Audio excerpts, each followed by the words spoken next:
Mayyanad west വാർഡിൽ മത്സരിക്കുന്ന ഐക്യജനാധിപത്യ മുന്നണി സ്ഥാനാർത്ഥി ശ്രീ ആർ സബിൻ. അദ്ദേഹം യൂത്ത് കോൺഗ്രസിന്റെ സംസ്ഥാന ജനറൽ സെക്രട്ടറി കൂടിയാണ്. ശ്രീ അബിനെ അദ്ദേഹത്തിന്റെ തെരഞ്ഞെടുപ്പ് ചിഹ്നമായ കൈയടയാളത്തിൽ വോട്ടുകൾ രേഖപ്പെടുത്തി വൻപിച്ച ഭൂരിപക്ഷത്തോടെ വിജയിപ്പിക്കണം എന്ന് ഞാൻ അഭ്യർത്ഥിക്കുകയാണ്. ഈ തദ്ദേശ സ്വയംഭരണ സ്ഥാപനങ്ങളിലേക്ക് നടക്കുന്ന തെരഞ്ഞെടുപ്പിൽ ഐക്യജനാധിപത്യ മുന്നണിയുടെ സ്ഥാനാർത്ഥികൾ മഹാഭൂരിപക്ഷവും ചെറുപ്പക്കാരാണ്.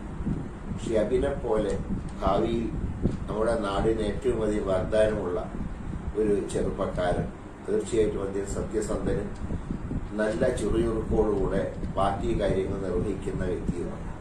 അദ്ദേഹം ഈ വാർഡിന്റെ അംഗമായി തിരഞ്ഞെടുക്കപ്പെട്ടാൽ തീർച്ചയായും ഈ വാർഡിന് മാത്രമല്ല മയ്യനാട് പഞ്ചായത്തിനും നാടിനും ഒരു കരുത്താകും എന്നുള്ള കാര്യത്തിൽ സംശയമില്ല. എനിക്ക് ദീർഘകാലത്തെ ബന്ധമുള്ള ഈ ചെറുപ്പക്കാരനെ തീർച്ചയായിട്ടും നിങ്ങൾ അനുഗ്രഹിക്കണം, സഹായിക്കണം എന്ന് അഭ്യർത്ഥിക്കുകയാണ്. ശ്രീ അബിന്റെ അദ്ദേഹത്തിന്റെ തെരഞ്ഞെടുപ്പ് ചിഹ്നമായ കൈയടയാളത്തിൽ വോട്ട് രേഖപ്പെടുത്തി വൻപിച്ച ഭൂരിപക്ഷത്തോടെ വിജയിപ്പിക്കണമെന്ന് എല്ലാ നല്ലവരായ വോട്ടർമാരോടും ഞാൻ വിനീതമായി അഭ്യർത്ഥിക്കുകയാണ്.